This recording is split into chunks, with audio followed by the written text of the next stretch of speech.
Hello and welcome to this event looking at how can government get better value for money from public spending. I'm the IFG's Chief Economist, Gemma Tetlow, and I'm really pleased that we're partnering for today's event with the Nuffield Foundation. And this event is really an opportunity to hear some of the insights from a major programme of work that the Nuffield Foundation and the ESRC have been sponsoring over the last few years. The work's been undertaken by a team based at the Blavatnik School of Government in Oxford and King's College London. And as I say, funding has been provided by Nuffield and the ESRC. And the aim of the project, which Christopher Hood is going to tell us a bit more about, was to look at how governments over the past 30 years have tried to manage public spending and tried successively to get more bang for buck from our public spending. It probably couldn't be a timelier moment to be looking at this question and looking at what history can teach us about this, given that we're expecting Jeremy Hunt to stand up on Thursday and announce another period of austerity in public spending. I should say, when we first started planning this event, I was thinking that we would be doing this in the context of government increasing spending and thinking about how do you keep control in an environment of increasing spending. But of course, we're not. We're back to trying to cut spending, but nonetheless get more bang for your buck. So as I said, we'll start with a presentation from Christopher, and then I'm delighted that we are joined by three other expert panellists to help us dig into this question. To my far right, we have Niamh Hardiman, who's Professor in Political Science and Public Policy at UCD Spire. We have Dave Richards, who is Professor of Public Policy at the University of Manchester and is undertaking a sort of partner Nuffield-funded project looking from the bottom up of how public spending management is experienced by frontline delivery, by arm's length bodies and by departments from the Treasury. And finally, we have Dame Sharon White, who is now chair of the John Lewis Partnership, but actually was the instigator from in the Treasury of this project from Christopher Hood, who had the idea and knocked heads together to think that the Treasury ought to learn from and document its history on public spending management so that we don't repeat the mistakes or learn from the positive lessons from the past. I'm really pleased that Sharon is able to join us this evening as well. Just a few brief housekeeping notes before we get started. If you're watching us online, please do start sending in your questions using Slido. If you see a question that's similar to one you wanted to ask, please do like it, and then we know that it's popular. We'll be live tweeting the event from @IFG Events using the hashtag IFG Public Spending, so please do follow and tweet along. This event is on the record, and the video and recording will be available on our website within 24 hours if you'd like to watch it back or anyone misses it. For those people in the room, if the fire alarm goes off, please leave the building by the main staircase that you probably came up and congregate by the statue of George VI, which is fairly prominently outside. I think that's it. So without further ado, Christopher, please take us away.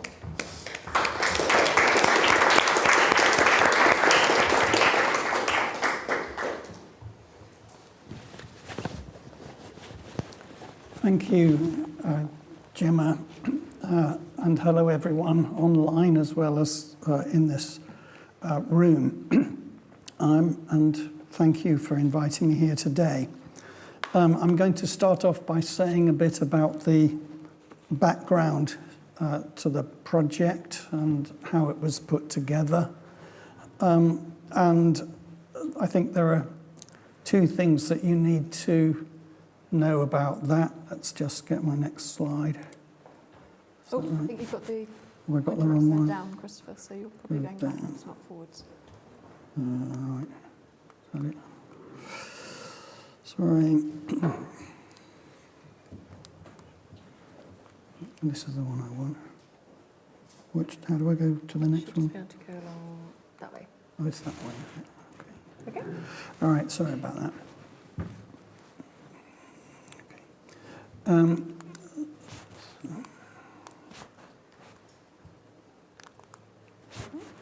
No. This way. Sorry, I'm a bit stuck here. I need some help in getting to the next slide. That's the one I want.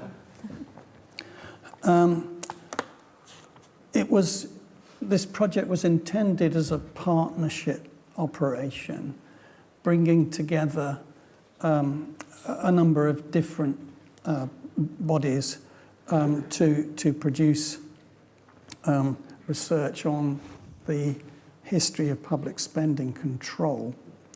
And we'll hear from Dame Sharon White shortly about the Treasury's interest in having an account of what had been done over the period 1993 to 2015. And I think that was like 6 chancellors ago and about eight chief secretaries. And so the Treasury was keen to see research done on that topic. Its interest was taken up, let's say, by the Nuffield Foundation together with the ESRC, who organised a competition for researchers, which with my colleague Ian McLean, I was lucky enough to win. And there were other organisations in the frame as well. The Institute for Government, then the individuals we were dealing with then were Julian McRae and Catherine Haddon, who's still here today. And the idea was that the Institute for Government would be the interface between the research being done on the Whitehall community, that being one of their fortes. And then the Institute for Fiscal Studies would would look at the available published numbers on public spending to get out some data on how public spending changed, how the different categories were arrived at, how spending outturns matched up against plans, things like that. And then a group of us, originally based at the Blavatnik School and later at the Blavatnik School and King's College, London, aimed to, no, I've lost it again.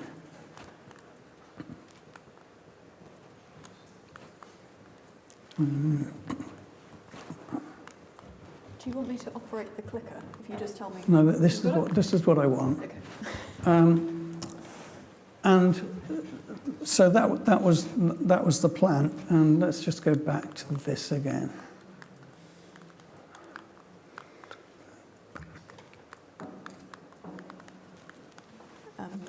Lost.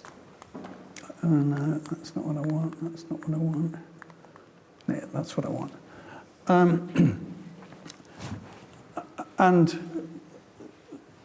what happened was that IFS produced its analysis of spending numbers back in 2018, which was presented in this room by someone with better powers over the clicker than me.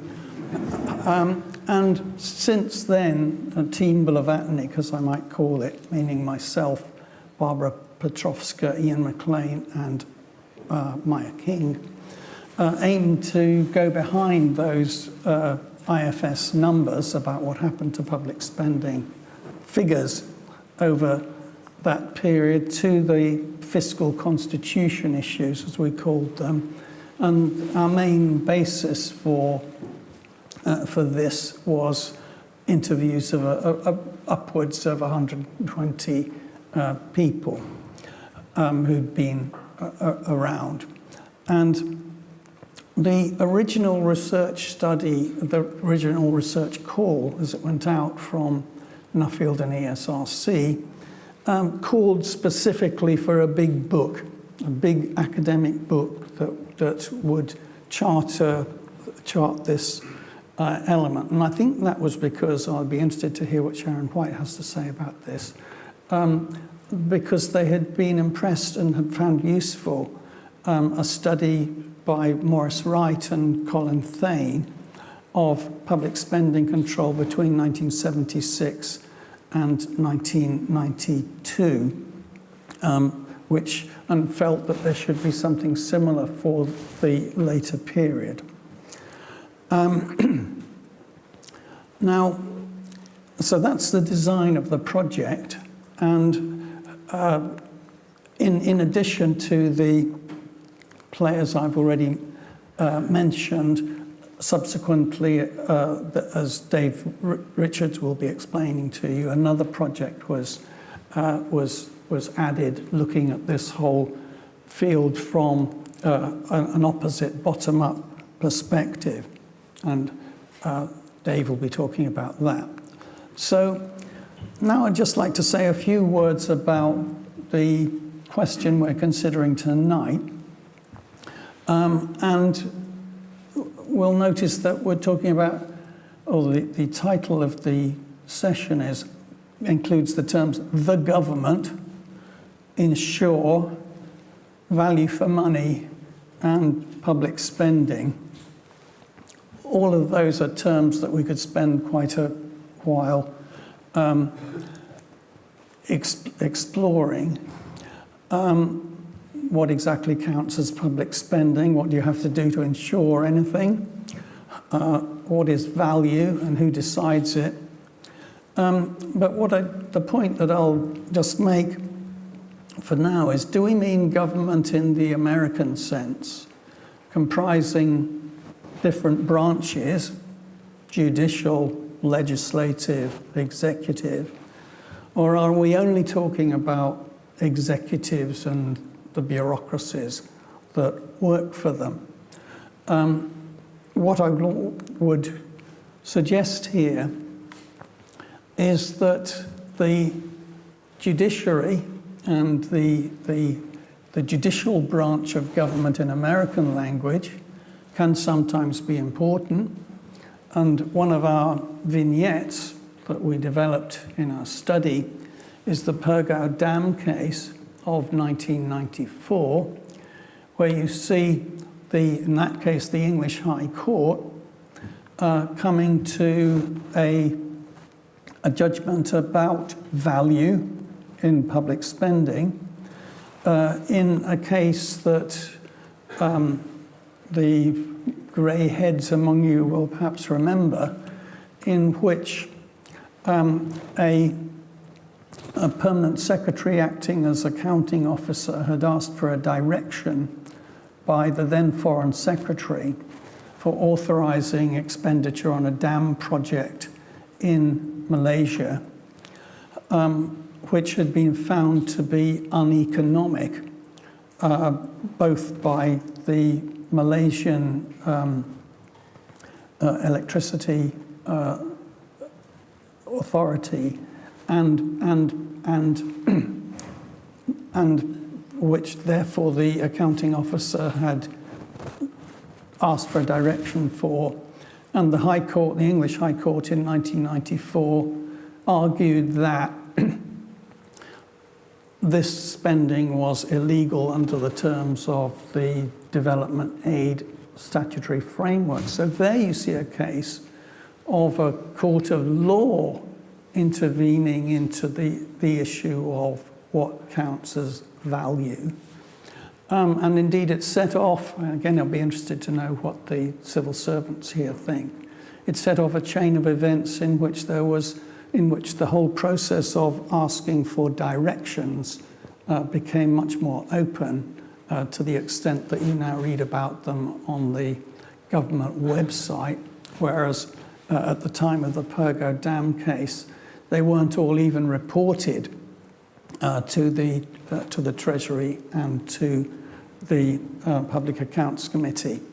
Then if I think about the other two branches of government, the legislative branch and the executive branch, one of the things that's very noticeable about the UK's system is that the Parliament puts a lot of its effort and attention into ex post scrutiny of things that have gone wrong. It's often referred to as following a fire alarms kind of process, waiting for bad stuff to happen and then, or rumours, scandals, whatever, and focusing attention on that. And I think that the Parliament does that pretty well.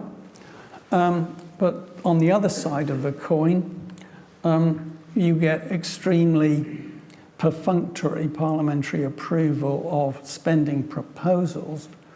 And there's long been an argument, at least since the 1920s, and I'm sure people will tell me far earlier than that, about the desirability of having a proper budget committee to examine special proposals from time to time. And we did see a case of that issue being taken up after the Liberals and Conservatives went into coalition in 2010, when that issue resurfaced. But nothing came of it. As far as executive government is concerned, the emphasis tends to be the other way around. One of the reasons for the project that we're hearing about today is the view by Sharon White and others that far too little attention was paid to looking at things that happened in the past. The bias was in the opposite direction towards what was coming next, and there all the energy and effort goes into future allocations and the next thing. And there are probably a variety of reasons why that happens. So you might say that if we're thinking about what government can do to add value, let's not forget that the courts can come into this process from time to time. And if we wanted more value from the legislative branch and the executive branch, we might like the executive branch to put more effort into learning from experience in the past, and we'd like the legislative branch to put more attention to spending proposals for the future. And that might be a short answer to Gemma's question. I don't have very much longer, so especially with this thing that I'm struggling with.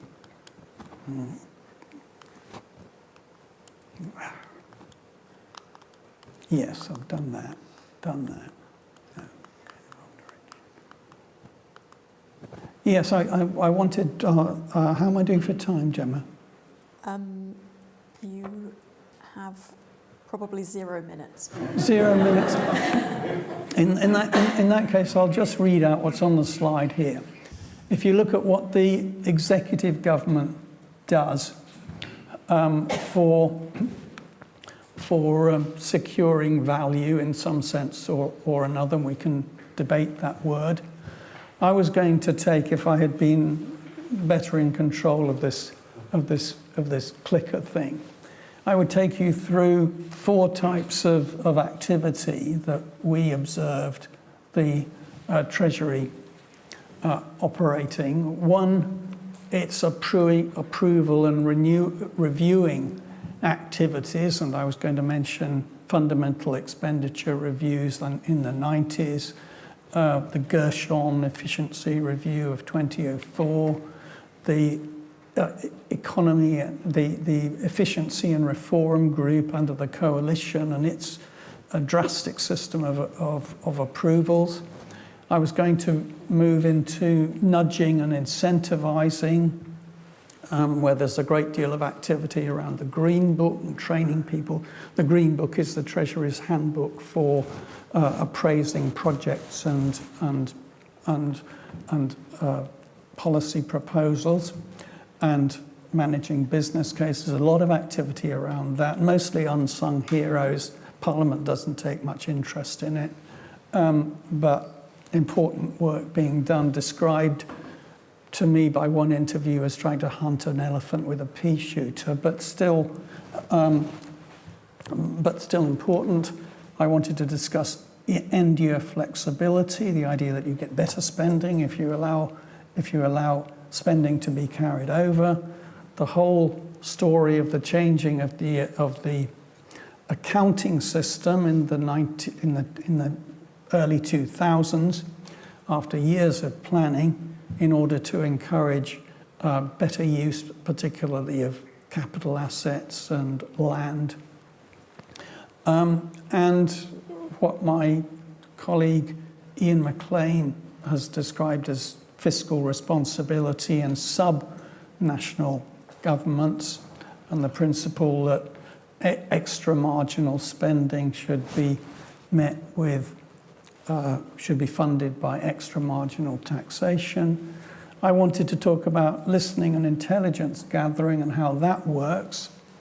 And one of the cases I was going to mention was the spending challenge of 2010, which some of you here will remember, which was an attempt, a striking one in retrospect, of trying to engage a wide public debate about public spending and how it should be conducted. And finally, I wanted to mention opportunism, spotting opportunities for reopening conversations and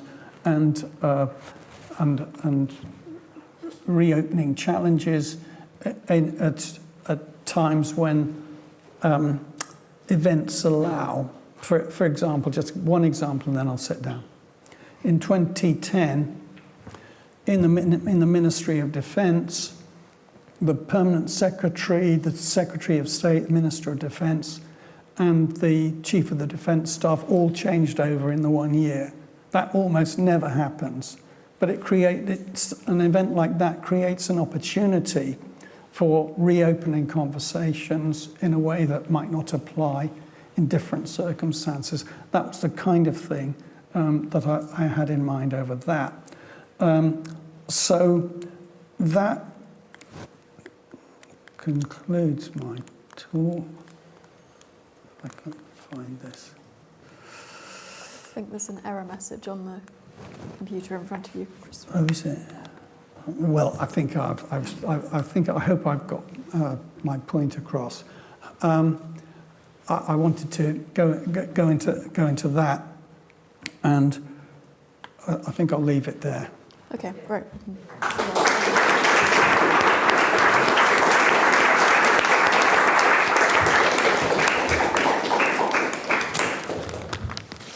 Sharon, let me come to you first. I mean, as we've already mentioned, you were one of the key instigators of this work. Can you say a bit about why you felt it was important for the Treasury to look back and to learn from the past?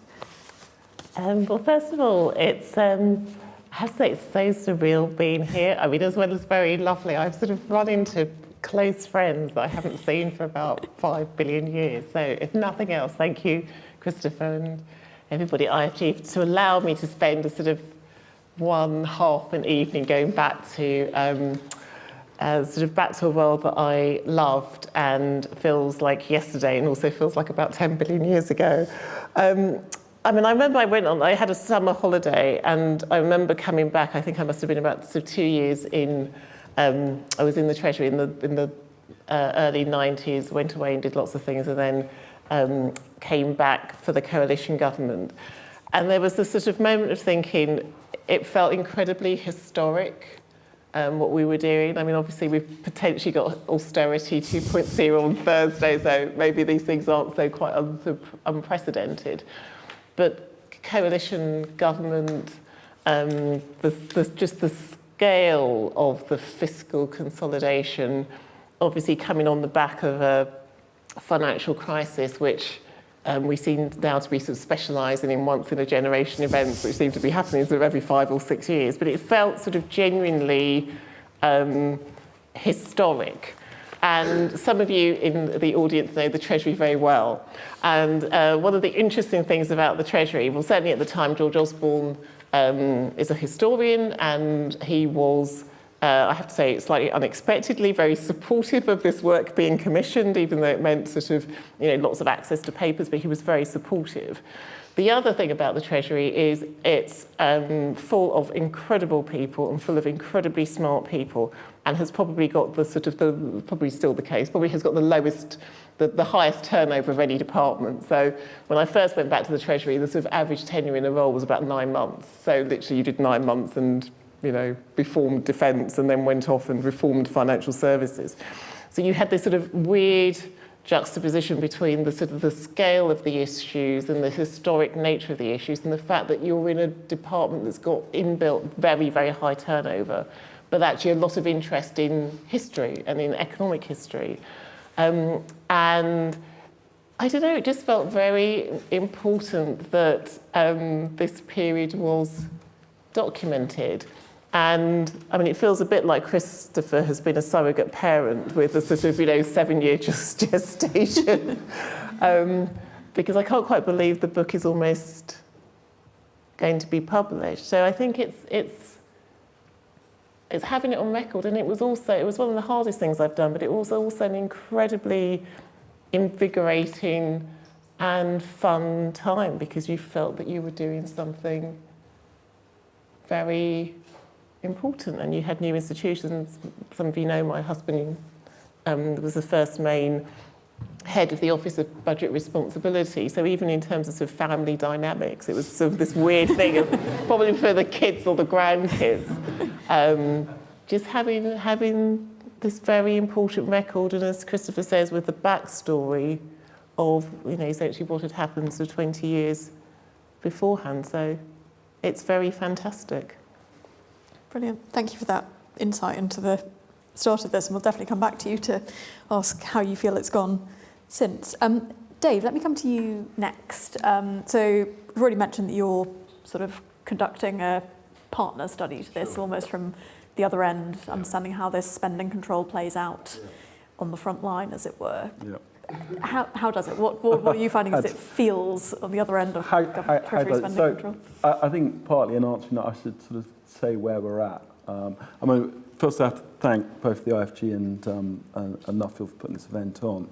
But within that, I have to thank Nuffield, because in a sense what they recognised was that the importance of Christopher's project, particularly looking at the Treasury itself, was highly timely, given it's been 30-odd years since the original book came out.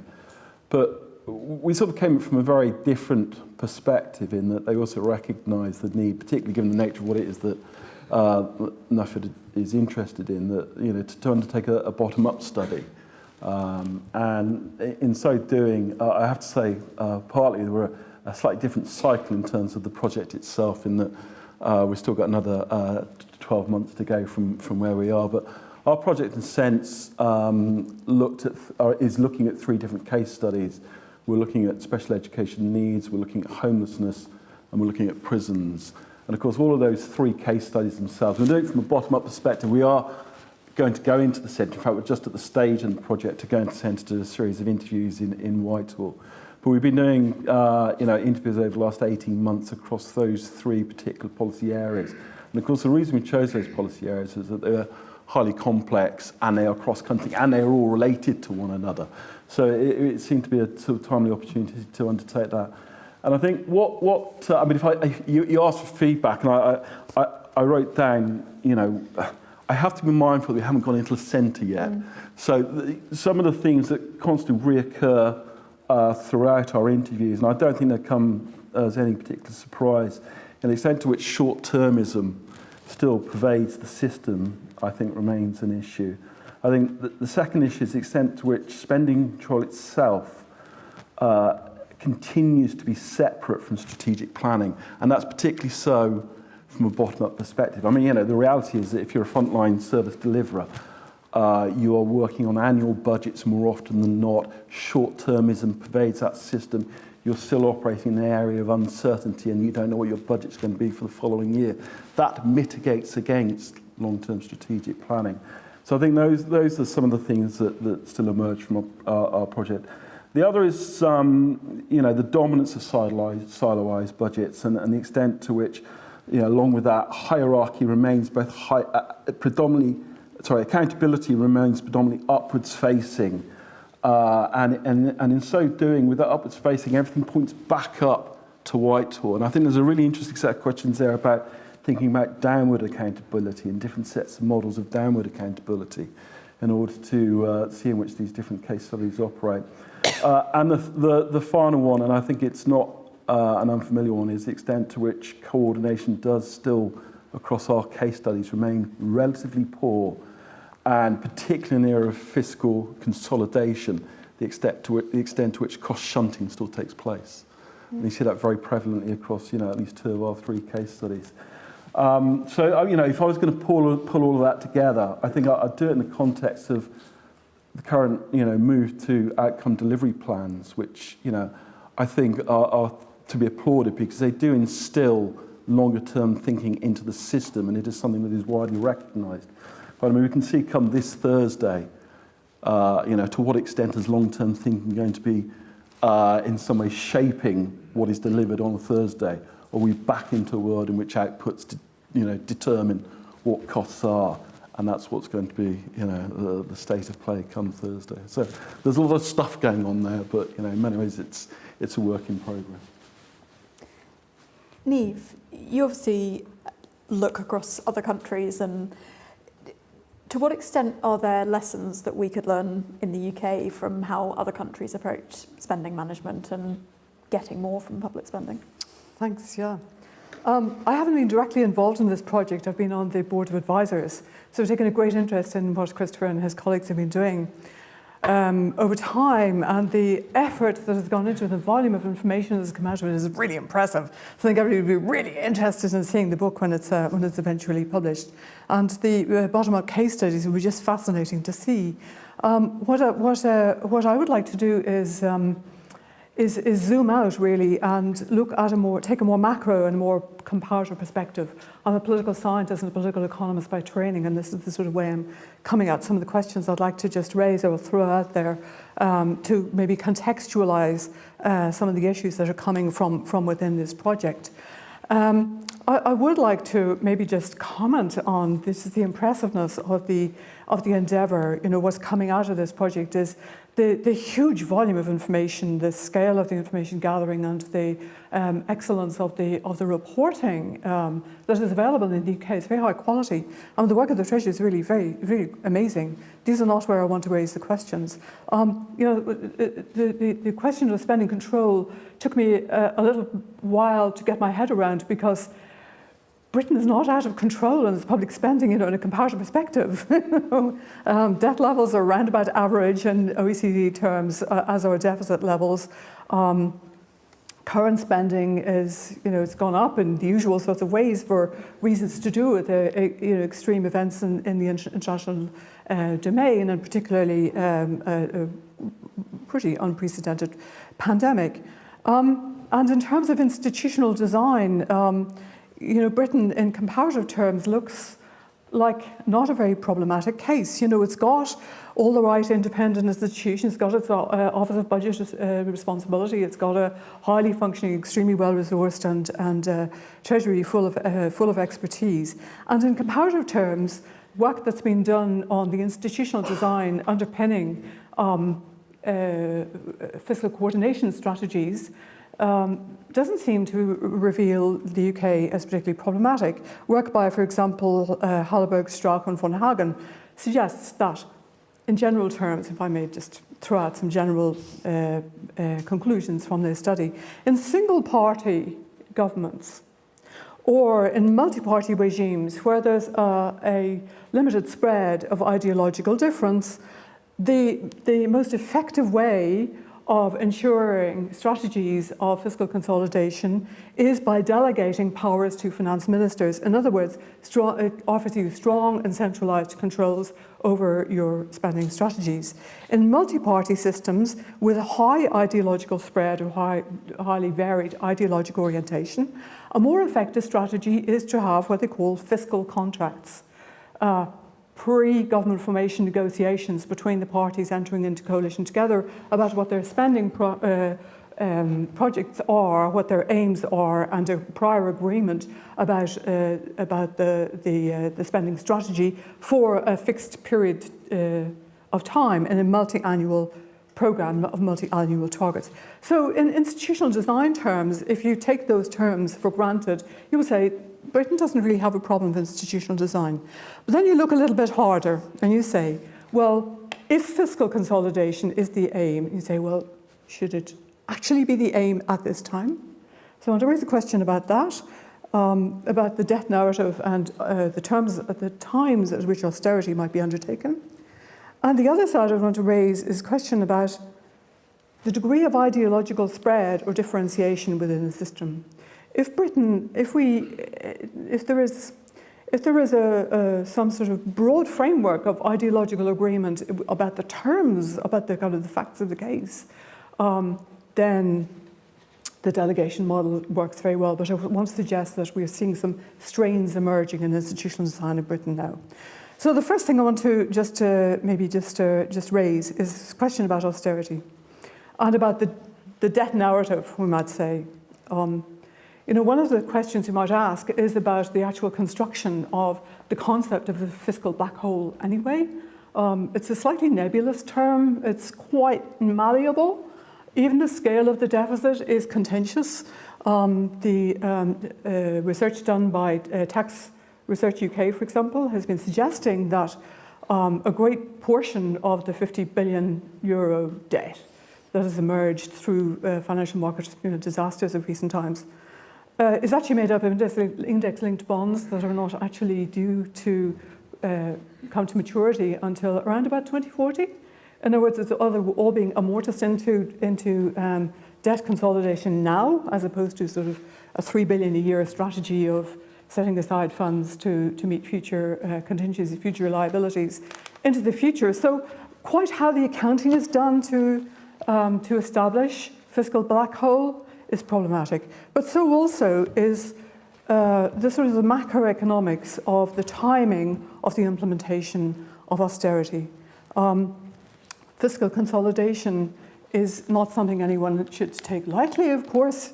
Markets need to be the confidence of markets needs to be retained and so on, but there is maybe more flexibility in how it is undertaken than we might sometimes think by a certain kind of construction of a debt narrative. We know that a strong programme of fiscal consolidation was undertaken in Britain. Austerity measures were undertaken fairly quickly after the global financial crisis. And that Britain has had a slower recovery than most other countries that were very severely hit at that time. That the UK's recovery has been slower after COVID as well, as we see concerns about overspending arising again. So there are real social costs to all of this, of course, but there's also this question about the timing of austerity and the terms in which it's undertaken. Furthermore, the implementation of austerity measures had to be also understood or taken into account or questioned in the context of the other overriding priority, which is, of course, growth. So austerity does not produce growth. Austerity produces austerity in social terms. So in order to generate growth, the kind of, as I said, the conditions for generating confidence in international credibility, international markets that are essential for sustaining growth have more leeway in them than you might perhaps imagine. The idea of austerity keeping a small state under control is a little bit behind the curve in terms of where international thinking is at the moment. And I'm sure you know that the major international institutions, the IMF, the World Bank, are now talking not about the small state, but about the enabling state. In other words, that the conditions of growth require an activist state with a lot of capabilities for longer term thinking, for strategic spending, for sustaining social spending, for addressing the enormous gulfs in social inequalities that have arisen over 40 years of particularly sort of market-friendly strategy of economic management. So government actions are needed to facilitate longer-term investments in physical infrastructure and transport, in the green transition above all, in energy strategy use to enable transition to a green economy. In human capital, investments are needed to enhance the productivity capacity of the people of the country. So this means investments in education and in health services. It means investments in cities, in social amenities, in social services. It means rethinking the sort of conception of social services not as a drag on the exchequer, but as a facilitator of growth in their own right. They're actually generators of jobs. They create demand, as well as enhancing social capacity and economic growth as a consequence. And inequality, as we know, is a drag on growth now. All the major institutions are noting this. So the conditions of spending controls are, if you will forgive me, if I may actually make some of these points about just simply questioning the terms of spending controls as the dominant or the preeminent priority, maybe need to be taken, maybe looked at in a slightly different way, which leads me to my second major point, which is about institutional design of the British polity. You hear me speaking with an Irish accent.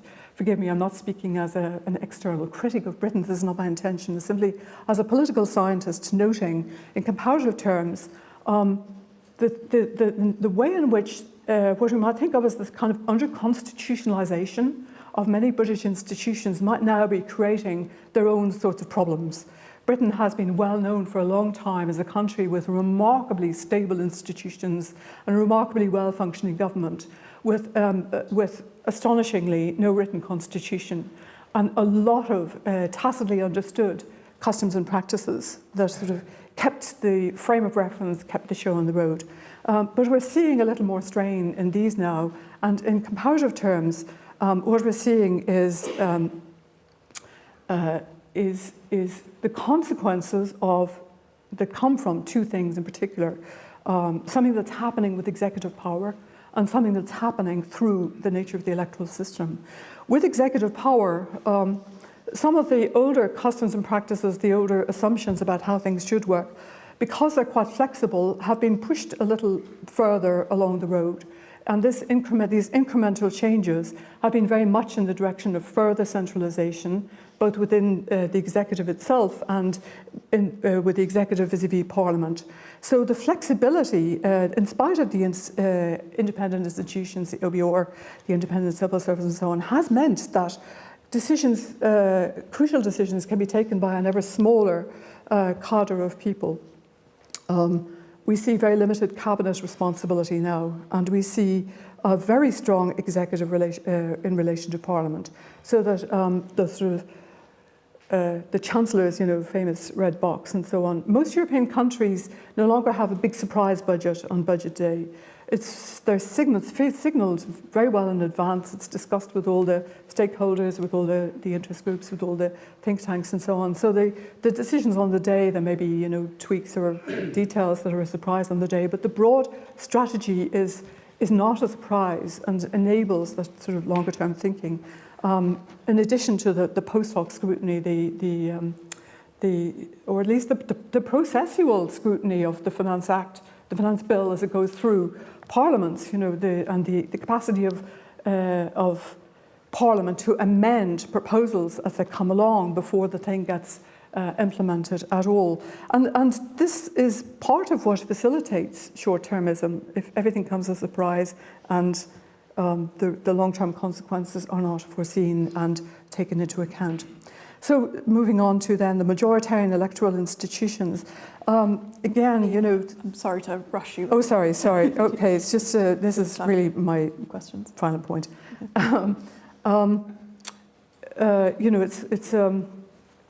These are not new points. Everybody knows what the issues are. These are not inclusive institutions, so there's not much incentive to accommodate spread of opinion. We know that majoritarian institutions have enabled, a push beyond the sort of safety barriers, safety rails, and the prevalence of the extremes to sort of colonise mainstream political debate. So some of those tensions then have resulted, it seems to me, in the sort of weakness of the London versus the rest. British cities are poorer and weaker than comparably sized cities elsewhere around Europe, and regional development is a problem, and we now see the devolved governments pulling away ever more sort of rapidly. So there are some bigger institutional design issues, it seems to me, that are raised once you start to pick at questions about the nature of spending controls and where it fits in a bigger planning universe. Great. Sorry to have spoken too much. That's right.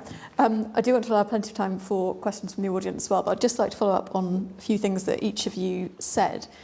Christopher, you sort of picked up on these 4 themes of the approach that the Treasury has taken over this 20-year period. in how it's approached spending control. From your analysis, do you see within those themes ones that were particularly successful in effectively managing public spending? I suppose by which I mean not just controlling the amount of money that was spent, because as Niamh said, is in a sense a strength of the UK system, is we don't tend to overspend, but going beyond that and ensuring that you get what you were hoping for, get as much as possible from that spending. Well, let's just take one part of that. There was a big debate in the Treasury in the early 1990s about how to do spending control. And simplifying, I'm sure there are people in the audience that can complexify this. There were broadly two camps. There were some who thought that in order to control public spending, you needed to have specific levers and specific windows for looking through, so that you didn't lose the picture of what was happening generally. The opposite camp argued that the only way to control public spending in a broader sense is for the Treasury to go upstream in the policy process to the design stage, because, as one interviewee put it to me, by the time you get to control the money, it's too late. The policy design has already happened. So what the Treasury needed to do was to move upstream in the policy process, and that was a so-called strategic approach. Opinions differed considerably over that. I remember being told by one seasoned spending controller in the Treasury, anyone who believes that you can control public spending by without having specific levers and windows has never done the job. And I think that person was probably having a dig at the late Jeremy Haywood and Terry Burns, who indeed had not done the job of spending control before they moved into other items. And that debate was quite serious in the early 1990s. And John Major himself, if you read his autobiography, was very keen to see the Treasury move in that sort of direction, and so was his efficiency advisor, Angus Fraser. Almost exactly the same debate occurred 15 years later with the Efficiency and Reform Group in the Cabinet Office, which imposed what one interviewee described to me as a kind of medieval process. He used that term. With very low delegation limits, extremely onerous controls on little items, IT, consultancy meetings, etc., and the like. And with strong criticism from inside the Treasury that this was exactly the wrong way to do strategic control, because you ran the risk, as so often applies with the specific levers and windows approach, of saving pennies and wasting pounds. For example, you turn back a few million quid on consultancy, and then you lose the opportunity for big asset disposals, which would do much more to achieve genuine savings. So I think what you see there is the same debate, basically, and you 15 years apart. And one of the advantages of doing a history like this that runs over more than 20 years is that you can see policy cycles. Exactly the same sort of thing happened with end-year flexibility. The idea, very plausible, and it's not a new idea, it's a debate that goes way back to Victorian times. Wouldn't it be better if you moved from an annual cycle to something extending over a longer period, so that you don't get end-year expenditure surges or bills stopping being paid halfway through the financial year, and you can have more rational planning of spending. Again, we see two complete cycles over the 25 years that we looked at. And in a way, the debate over new accounting systems in the mid-2000s repeated similar kinds of themes. So I think that that's a good example of, well, two debates where you see cycles, and you'd only do that if you take a historical period of 20 years or more. You wouldn't see the cycles. Sharon, perhaps I can put two questions to you.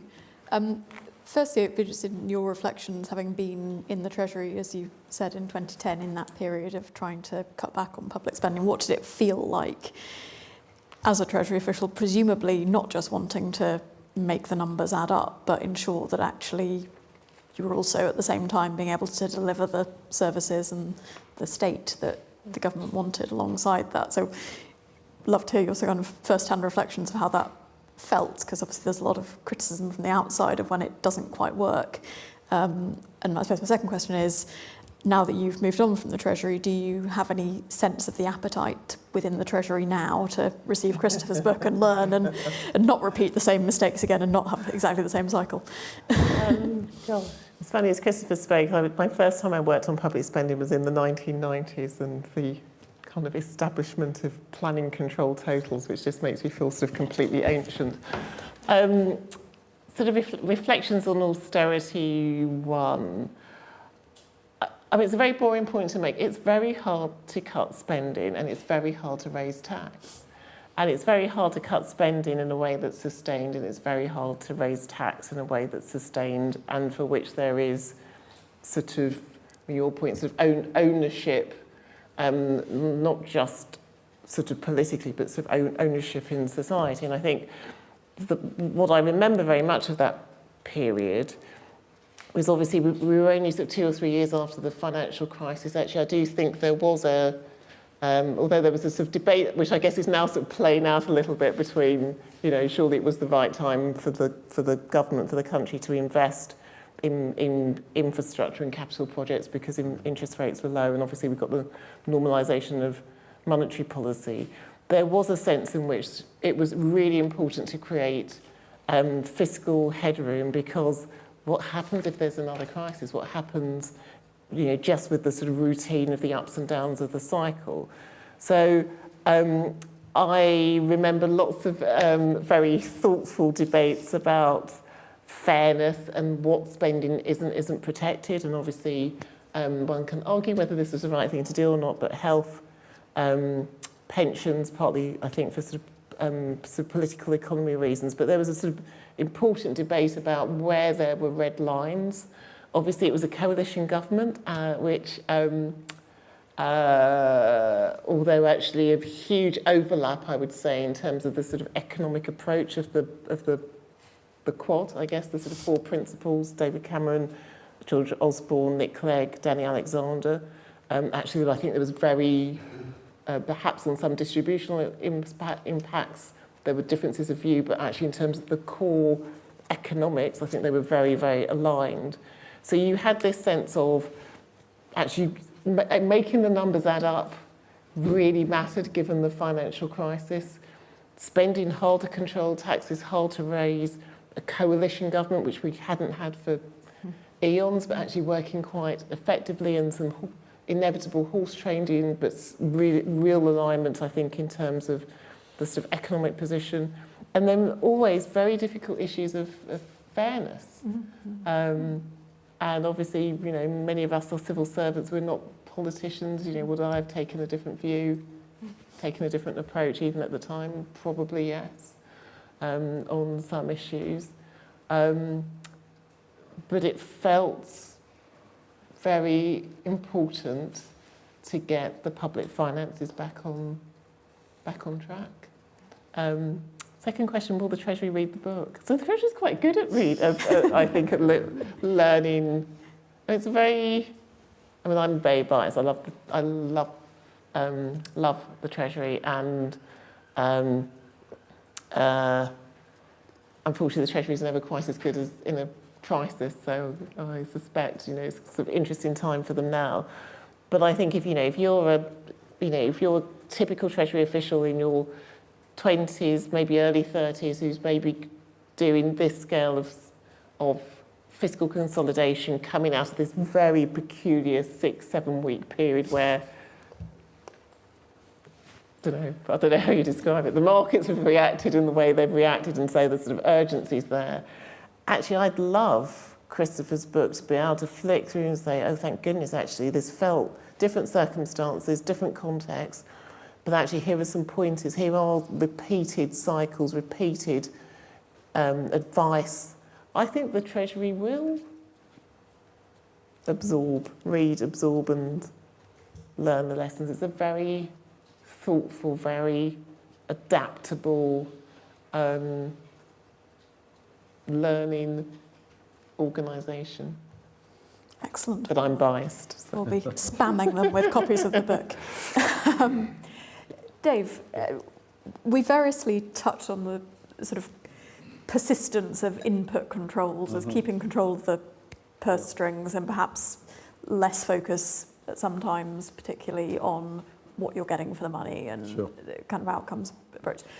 Can you give some examples from the case studies you've looked at of where that really causes a problem, where you, I guess, end up wasting public money in the longer term because you miss that?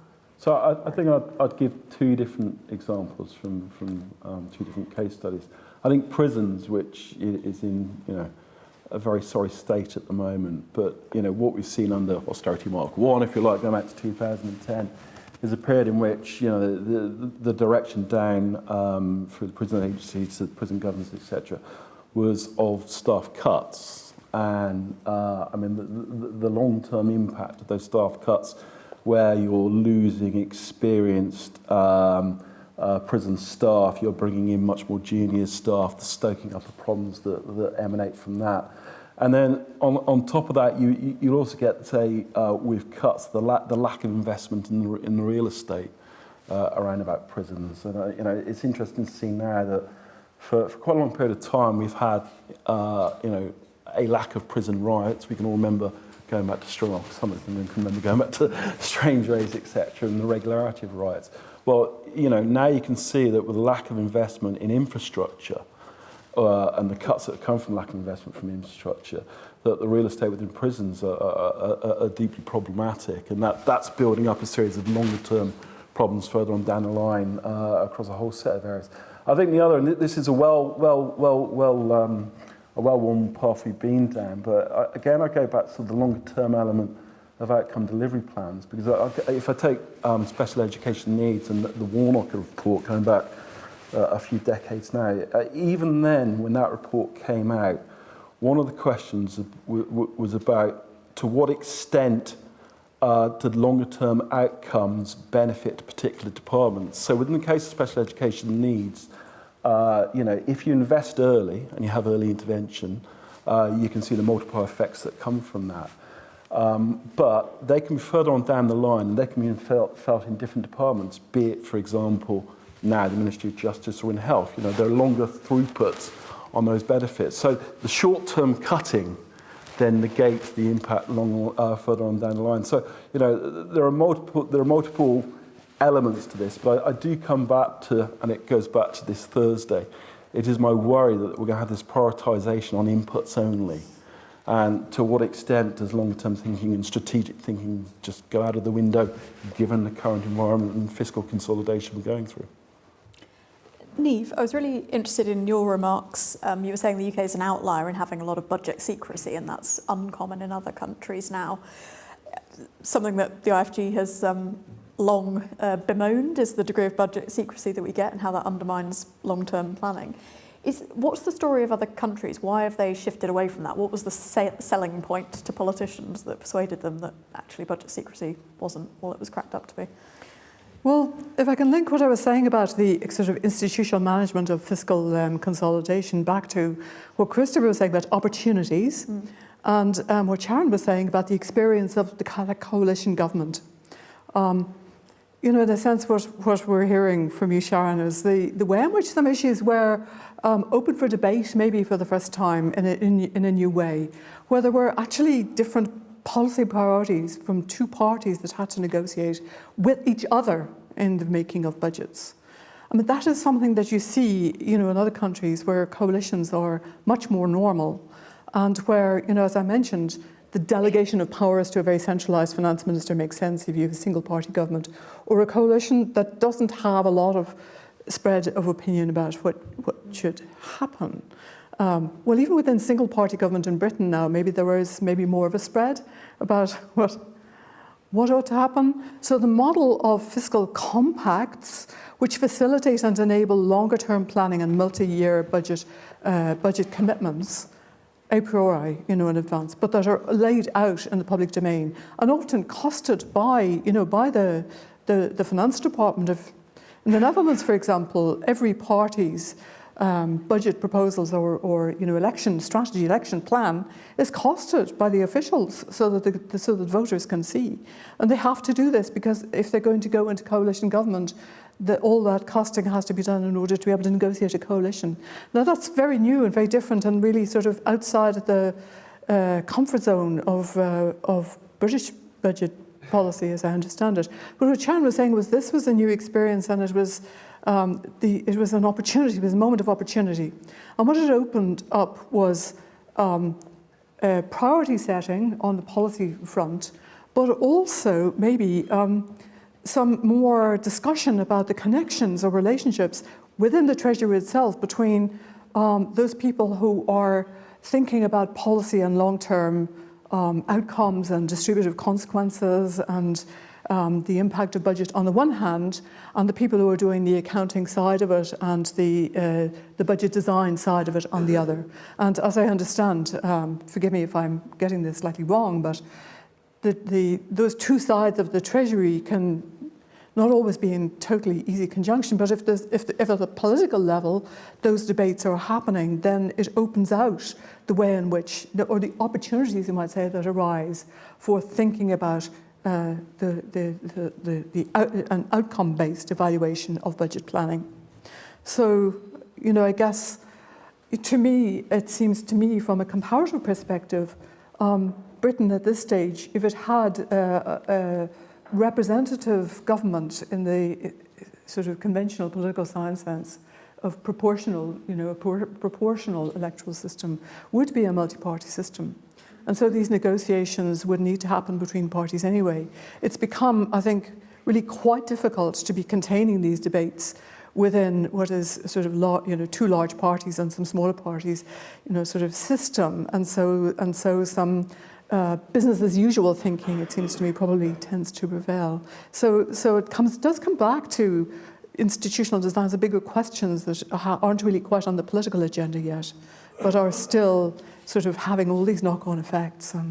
It's interesting to see Gordon Brown raising the notion of proportional representation coming back onto the agenda.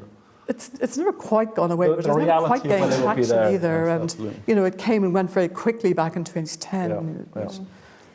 I was sort of hoping you might have an easier answer than change the whole electoral system in the UK. But No, I mean, there are implications for, if we look closely at what happened then, the implications are that there are opportunities for addressing some of these issues, some of these limitations of short-termism, of outcome-based planning, of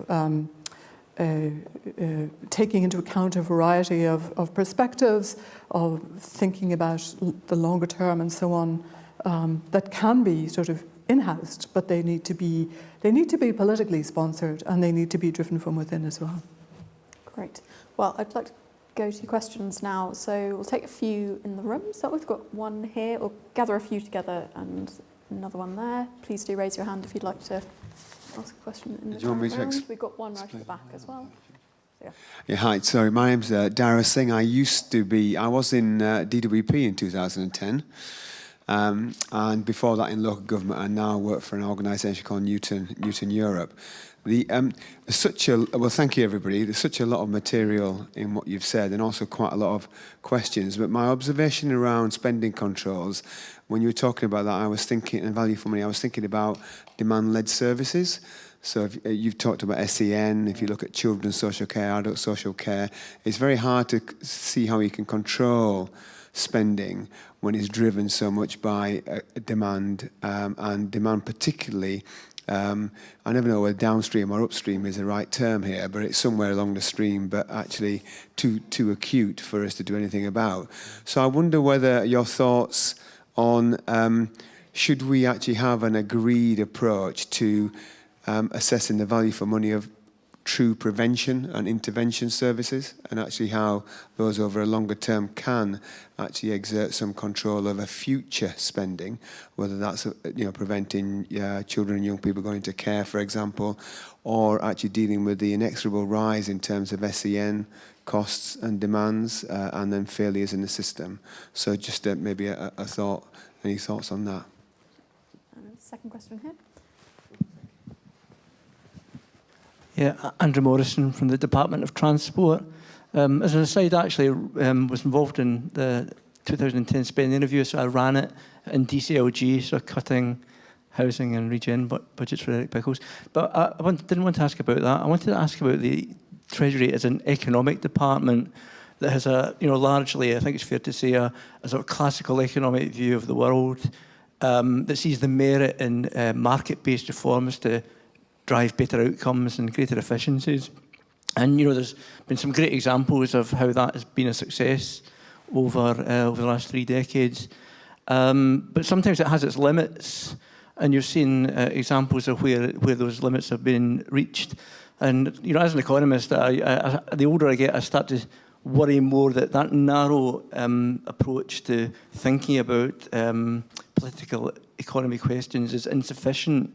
And I just wonder if the Treasury suffers from that a little bit, and maybe could broaden out its skill set a little bit and its outlook to be less narrow, and that might have some benefits. And there was a question right at the back, I think. And we'll take one on the door as well. Sorry, who was it? The lady at the back. Thank you very much. I really enjoyed this discussion. And I thought the project, looking at the historical perspective about things, was quite a good one.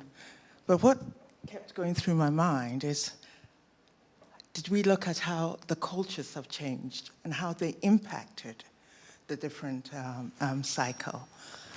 Because COVID kind of showed that we can't use the same variables without an intersectional perspective. And I guess that intersectional perspective came when there was a coalition where there were different viewpoints on how to do things.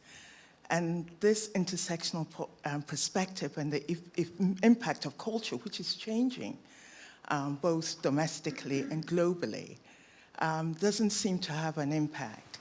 And one thing I did when I was looking at COVID, and it's a well-known public health fact, that 80% of all diseases can be linked to socioeconomic determinants, which is linked to policy. So when we then look at the impact of austerity on education, health, and the justice system, that is going to have a greater impact downstream on spending. And I'd like your thoughts on that. Thank you very much. Right, take one more and then give the panel a chance to respond. Thanks so much. Greg Rosen from SEC Newgate, and former, years ago, civil servant. Thank you all. Dim Sharon Wright, you said earlier that raising tax is hard and cutting spending is hard. But looking back at the track record of Treasury and government, what seems even harder is actually succeeding in finding more for less, finding ways of doing things better and finding efficiency savings. And because it's harder, we do seem to get tax rises and spending cuts, usually. What can be done within the Treasury to encourage and incentivise the Treasury to achieve efficiencies and actually prioritise a more for less agenda more directly? Thank you. Sorry, I think I actually missed one just there, so I'll... Jan Osuto, and I build hospitals. So I think there's a real tension, I suppose, between spending controls and uncertainty. So how does government and Treasury sort of address that sort of tension between giving certainty and financial controls, but recognising that actually the future is uncertain and that we need to adapt and be agile and respond to that, especially from a Treasury perspective, I think, as well. Great, thank you. So there's quite a lot there. I can repeat the questions if anyone's missed them, but Christopher, if you've heard enough, do you want to pick the ones? No, I haven't heard nearly enough. I want to hear much more. These are all really important questions. I think that the idea of adapting spending control to demand-driven services is something that we see right at the start of our period when we get the introduction of the new control total. And that reflected the view that you could only really have a realistic control total for public spending if you took the cyclically variable and demand-driven stuff out. That was taken rather further under New Labour government when they went for the Dell-Amy distinction. But this is precisely trying to grapple with that issue that you've raised. Whether it does so entirely satisfactorily is quite arguable. But certainly that was consciously intended to be the design, and the feeling was that you can only get effective control if you separate out those two types of spending. Now, some interviewees, and I think this relates to other questions that have been raised, argued to us that that was the wrong distinction to make, that it would have been better to distinguish precisely between remedial spending and preventive spending and remedial spending, and that would precisely incentivize the Treasury to go for more imaginative ways of doing savings. And it would be interesting to hear views around the table about that. As to the question on cultures, if you like, and what was their too narrow and sort of economics view of the world in the Treasury, I think the Treasury is quite a self-aware organisation. I don't think that went without question. But I do remember interviewing one former senior Treasury official who precisely divided departments up into those that were populated by what that interviewee called Neanderthals, and the usual suspects: defence, foreign affairs, etc., and people like us, which would include the foreign aid and departure of the National Lottery stuff in the DCMS and the like. So I think that certainly there were elements of that. But what I might add is that I'm not sure that the Treasury was a complete monoculture in that sense. And one of the studies that we have is of the introduction of resource accounting in the early 2000s after a long period of planning. And this was an area where the Treasury was by no means completely dominated by economists. And there was a debate, if we can call it that, between economists who had very little respect for accountants. I had some interviewees who said to me, "We have no use for accountants, they ask all the wrong questions." And on the other hand, some very articulate accountants who argued that the crazy Victorian nature of the accounting system actually got in the way of value for money and didn't incentivise departments to use their assets efficiently, and led to masses of waste. And I think that there was quite a disconnect in the Treasury, certainly in the 2000s, between the predominantly economics-trained policy people who like to do distributional analysis and that sort of policy stuff. That was all catnip to them. And on the other hand, the accountants. And it seems to have been the case that there was very little discussion and even social interaction between the two. And that led to some real disasters, some of which are chronicled in the book. Christopher, we are unfortunately very much up against time. So, sorry, that's enough. There's clearly massive appetite to hear more about this, so we definitely need to have further events, and hopefully people can grab you over drinks as well. I'd like to give each of the other panellists a chance to have a final word.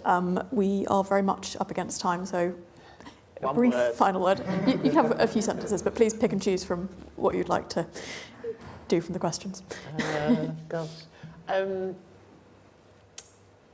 was just sort of thinking both about sort of culture, economic versus the finance ministry side of the Treasury, and why isn't the Treasury better at sort of more for less, and then also the point about the Treasury operating with this sort of great budget secrecy.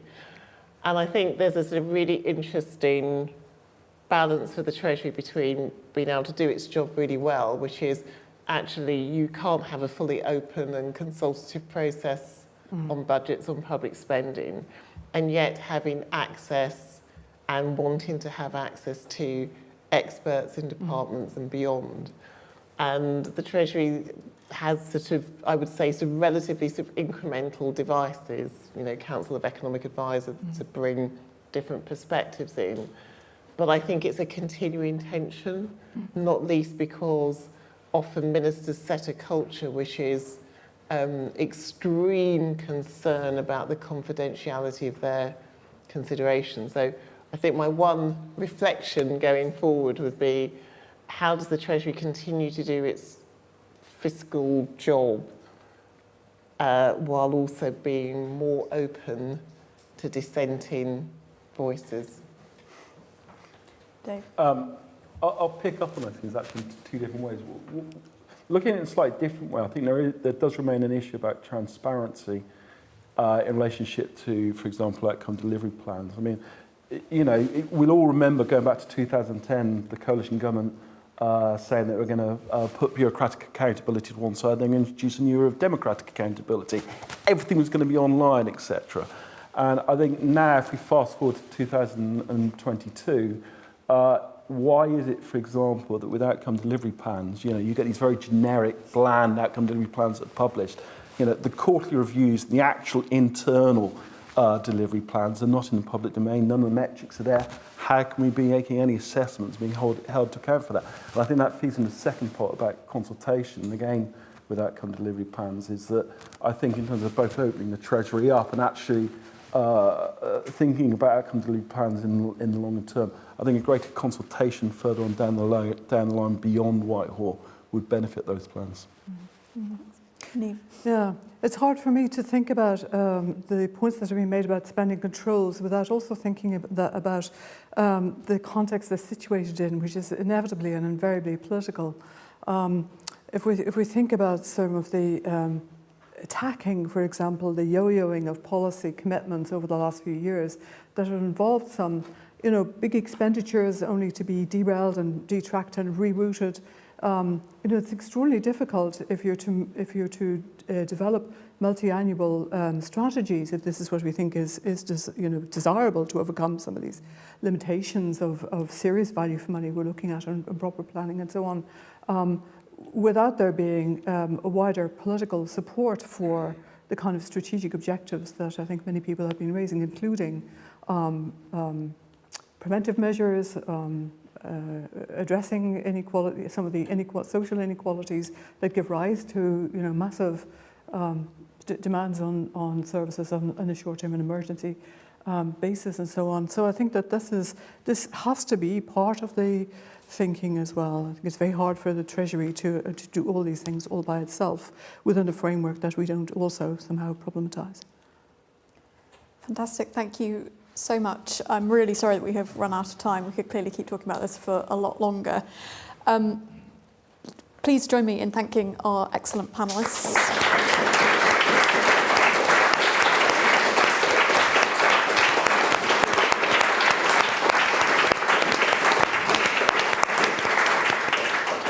Thank you to the Nuffield Foundation for partnering with us on this event and for funding this really valuable work. Thank you to everyone online for watching. If you're here with us in person, please do join us for some drinks and canapes on the landing, one of the benefits of now being back in person for events. And if you're interested in sort of the current era of austerity 2.0, we are hosting an event on Friday lunchtime to digest the autumn statement with Richard Hughes, who is Robert Choate's successor as chair of the OBR. So please do join us for that if you would like more on this sort of topic. Thank you very much.